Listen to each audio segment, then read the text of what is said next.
Hello guys, यह है assignment problem का क्वेश्चन नंबर 6। इस क्वेश्चन में आपको दिया है टेरिटरीज जो कि है ABCD और यहां पे सेल्समैन दिए हैं S1 से S4।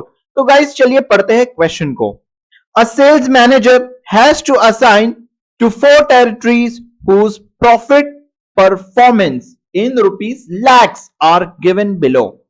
Assign the salesman sales territories so as to maximize the profit। तो गाइज यहां पे लिखा है मैक्सिमाइज द प्रॉफिट, इसका मतलब ये सारे के सारे प्रॉफिट्स है और हमें इसे मैक्सिमाइज करना है। तो गाइज ये क्वेश्चन है मैक्सिमाइजेशन की टाइप का। तो गाइज इसे सॉल्व करने के लिए हमें इसे कन्वर्ट करना पड़ेगा मिनिमाइजेशन की टाइप में। तो चलिए स्टार्ट करते हैं। सबसे पहला स्टेप है चेक फॉर बैलेंसिंग। मेरे पास कॉलम्स है 1 2 3 4 और रोज है 1 2 3 4। तो गाइस 4 रोज है और 4 कॉलम्स है, तो मैं यहां पे लिखूंगा रोज इक्वल्स टू कॉलम्स। देयरफॉर मैं यहां पे लिख सकता हूं it is a balanced problem. अब गाइस स्टेप 2 जो रहेगा चेक फॉर मिनिमाइजेशन। तो ये तो एक मैक्सिमाइजेशन की प्रॉब्लम है, तो मैं यहां पे लिखूंगा इट इज मैक्सिमाइजेशन प्रॉब्लम। तो गाइस इसे सॉल्व करने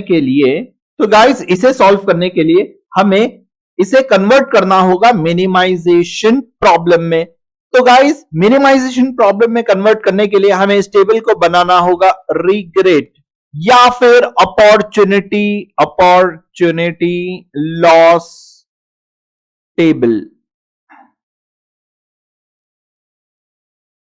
अब गाइस अपॉर्चुनिटी लॉस टेबल हम कैसे बनाएंगे, इसे मिनिमाइजेशन में कैसे कन्वर्ट करेंगे? तो गाइस कन्वर्ट करना है मिनिमाइजेशन में। तो यहां पर हमें रोज और कॉलम्स को नहीं देखना है, हम यहां पे देखेंगे कि सबसे बड़ा नंबर कौन सा है। तो गाइस सबसे बड़ा नंबर है 35। तो मैं क्या करूंगा, सारे नंबर्स को 35 से माइनस करूंगा। 30 माइनस 35 कितना होता है, यहां पे हो जाएगा 5। अब उसके बाद 22 माइनस 35 कितना होता है, तो यहां पे हो जाएगा 13। अब इस तरीके से गाइस 23 माइनस 35 होता है 12, तो मैं यहां लिखूंगा 12। और 32 माइनस 35 होता है 3, तो मैं यहां पर लिखने वाला हूं 3। और उसके नीचे आएगा 0 और उसके नीचे आएगा 28 माइनस 35 होता है 7 और उसके नीचे आएगा 23 माइनस 35 होता है 12। तो यहां पे मैं लिख देता हूं 12। अब इसी तरीके से 23 यहां पर 23 माइनस 35 मुझे मिलने वाला है 12। अब उसी के नीचे 30 माइनस 35 मुझे मिलेगा 5। अब उसी के नीचे 19 माइनस 35 मुझे मिलेगा 16। अब गाइस ये नंबर की बारी 29 माइनस 35 मुझे यहां पर मिलेगा 6। अब बिल्कुल उसी के नीचे 19 माइनस 35 मुझे मिलेगा 16 और 27 माइनस 35 मुझे मिलेगा 8। अब गाइस 24 माइनस 35 मुझे यहां पर कितना मिलने वाला है, तो गाइस 24 माइनस 35 मुझे मिलेगा 11। 27 माइनस 35 मुझे मिलेगा 16 और 20 माइनस 35 मुझे यहां पे मिलेगा 15। 27 माइनस 35 मुझे यहां पे मिलने वाला है 8, तो मैं इसे 8 कर देता हूं।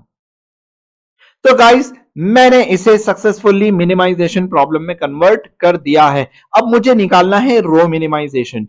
तो गाइस सबसे पहली रो में सबसे छोटा नंबर है 3, तो मैं यहां पर फर्स्ट रो में लिखूंगा 5 माइनस 3 होता है 2, 13 माइनस 3 होता है 10, 12 माइनस 3 होता है 9 और 3 माइनस 3 होता है 0। अब गाइस रो नंबर 2 की अगर मैं बात करता हूं तो यहां पे ऑलरेडी 0 मौजूद है, तो मैं यहां पे एज इट इज लिख दूंगा विदाउट एनी चेंजेस। अब गाइस अगर मैं रो नंबर 3 की बात करूं तो यहां पे सबसे छोटा नंबर है 5, तो यहां पे आने वाला है 5 माइनस 5 0, 16 माइनस 5 11, 8 माइनस 5 3 और 7 माइनस 5 2। अब गाइस सबसे लास्ट रो, इसमें सबसे छोटा नंबर है 8, तो मैं यहां पे लिखूंगा 16 माइनस 8 होगा 8, और 8 माइनस 8 होगा 0, और 15 माइनस 8 होगा 7, और 12 माइनस 8 होगा 4। तो गाइज यहां पे मैंने रो मिनिमाइजेशन निकाल लिया है। अब मुझे करना है कॉलम मिनिमाइजेशन। तो गाइज इस कॉलम में 0 है तो ये एज इट इज आएगा, इस कॉलम में भी 0 है तो ये एज इट इज आएगा, इस कॉलम में 0 नहीं है तो सबसे छोटा नंबर है 3। तो गाइज 9 माइनस 3 होता है 6, और 11 माइनस 3 होता है 8, और 3 माइनस 3 होगा 0, और 7 माइनस 3 होगा 4।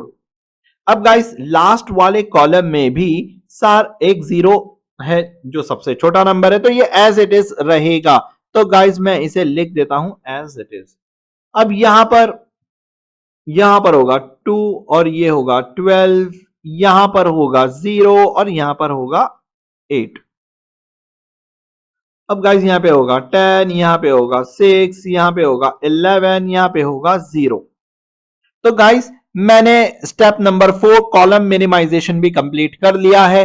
अब मुझे यहां पे चेक करना है टेस्टिंग फॉर ऑप्टिमैलिटी। तो guys testing for optimality check करने के लिए सेम टेबल जो मुझे प्रीवियस टेबल में मिला है मैं उसे यहां पे लिख दूंगा। मैं यहां पे कॉपी करता हूं और यहां पे कर दूंगा पेस्ट।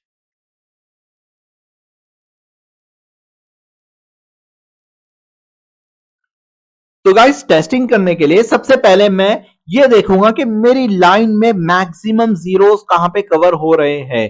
तो गाइस मैक्सिमम जीरोस यहां पे कवर हो जाएंगे, और इन दोनों को मिला के 2 जीरोस हो जाएंगे, और ये यहां पे बच गया है सिंगल जीरो। तो गाइस मेरे पास जो लाइन है, मेरे पास जो नंबर ऑफ लाइंस है वो है 3। तो मैं यहां पे लिखता हूं number of lines equals to 3। और गाइस मैट्रिक्स साइज मेरे पास है कितने रोज या कॉलम है, या तो रोज देख लो या कॉलम। मैं रोज कॉलम देख लेता हूं 1 2 3 4। तो गाइस 4 है, इसका मतलब number of lines is not equals to matrix size. Therefore, it is not an optimal solution. It is not an optimal solution. Guys, अब मुझे क्या करना है? तो जो नॉन जीरो, गाइस यहां पे अनकवर एलिमेंट्स नंबर्स है, जो अनकवर नंबर्स है उन नंबर्स में सबसे छोटा नंबर कौन सा है? तो गाइस उन नंबर्स में सबसे छोटा नंबर है 2। तो मैं यहां पर 2 को माइनस कर दूंगा उन सारे अनकवर्ड नंबर में से। तो गाइस यहां पे मेरा हो जाएगा 0, और 12 में से 2 माइनस करता हूं तो बच जाएगा 10, और बाजू में 6 में से 2 माइनस करता हूं तो बच जाएगा 4, और ऊपर 10 में से 2 माइनस करता हूं तो हो जाएगा 8, और बाजू में 6 में से 2 माइनस करूंगा तो हो जाएगा 4, और 8 में से 2 करने पे हो जाएगा 6। तो गाइज मैंने अनकवर्ड नंबर में से सबसे छोटे नंबर को माइनस कर दिया है। अब मेरे पास इंटरसेक्शन यहां पर मौजूद है, तो मेरे पास यहां पे दो इंटरसेक्शन है। तो गाइज यहां पे 2 प्लस 2 हो जाएगा 4, और 4 प्लस 2 हो जाएगा 6। तो गाइज जो इंटरसेक्शन नंबर्स है उसमें मैंने 2 को ऐड कर दिया है। अब जो नंबर्स बच जाते हैं वो गाइज एज इट इज रहेंगे। तो यहां पे आएगा 0, यहां पे आएगा 0, और मैं यहां पे देख लेता हूं, यहां पे आएगा 0, यहां पे आएगा 11, यहां पे आएगा 0। अब इसी तरीके से यहां पे आएगा 8, और यहां पे आएगा 0, और यहां पे आएगा 4। तो गाइस यहां पे मैंने एक नया टेबल बना लिया है। अब मैं दोबारा से चेक करूंगा, अगर मैं इस तरीके से लाइंस बनाता हूं तो 2 जीरोस यहां पे कैंसिल हो जाते हैं।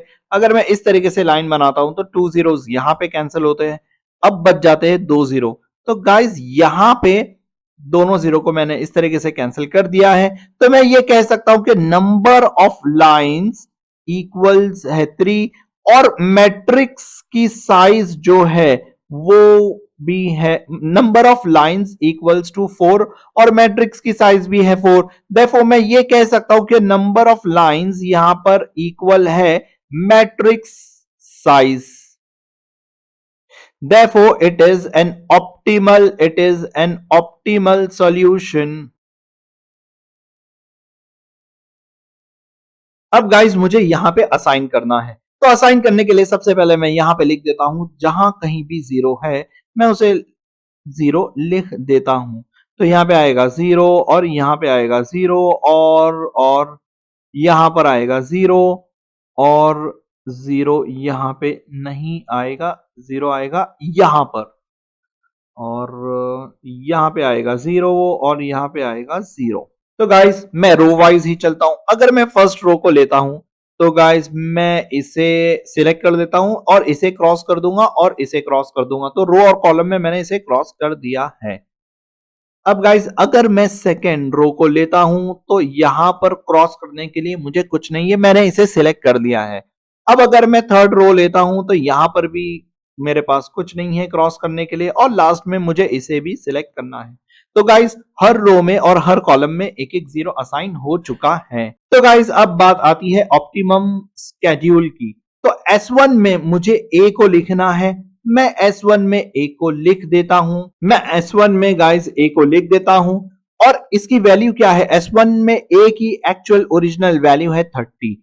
तो गाइस मैं यहां पर लिख देता हूं 30। अब इसी तरीके से गाइस बी में मैं देखता हूं, बी में है S4। तो गाइस S4 के सामने मैं लिख देता हूं बी और बी और S4 में कौन सी वैल्यू है, वो है 27। तो गाइस मैं यहां पे लिख देता हूं 27। अब इसी तरीके से गाइस नेक्स्ट कॉलम जो है सी, उसमें मुझे S3 के सामने सी लिखना है, तो मैं यहां पे लिख देता हूं सी। लेकिन S3 के सामने और सी के कॉलम में यहां पे कौन सी वैल्यू है एक्चुअल टेबल में, तो वो मुझे देखना है। S3 के सामने और सी के कॉलम में है 27। तो गाइस मैं यहां पे लिख देता हूं 27। अब जो लास्ट बच जाता है ए बी सी और ये रहा डी। तो गाइस डी में S2 के सामने है कौन सी वैल्यू, तो गाइस डी में है S2 के सामने 35। मैं यहां पे लिख देता हूं 35।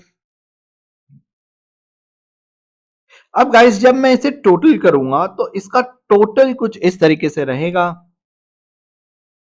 30 प्लस 35 प्लस 27 प्लस 27 मुझे मिल जाएगा 119।